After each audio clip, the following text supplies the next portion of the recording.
C'est pas exactement les bouger ou les faire vivre, pas leur faire faire des choses, ni parler, les faire parler. Jouer, c'est être devant les Barbies. Le reste, c'est dedans. Il faut quand même que les Barbies soient là, sinon ça pourrait pas. C'est rare qu'elles les mettent debout déjà parce qu'à part dresser raides sous leur boîte transparente du supermarché, les Barbies tiennent pas droit toutes seules, il faut les appuyer par exemple contre un mur.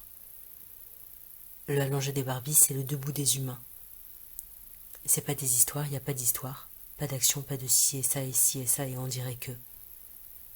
Les Barbies sont debout allongées, y a pas de dialogue, c'est que des pensées dedans et qui pourra pas être dites à haute voix, des pensées vraiment pensées, pas des phrases à voix basse.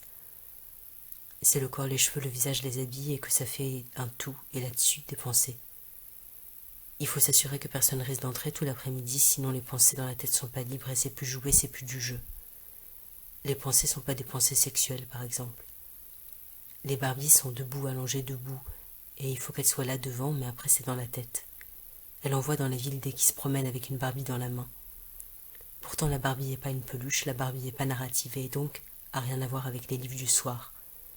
La Barbie n'est pas un jeu à plein comme la bonne paye ou joue au chat. La Barbie s'est rêvée à avoir un corps, ça prend du temps à avoir un corps, tout l'après-midi au moins.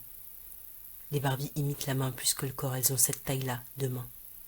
Comme l'échelle étrange de voir son propre corps à travers l'eau à la piscine, voir son pied dans l'eau. Une échelle qui serait pas de taille plus petit ou plus grand, mais des milieux, terre ou eau. La pièce l'après-midi, les Barbies, la pièce dans la tête et les pensées sans mots de chercher corps.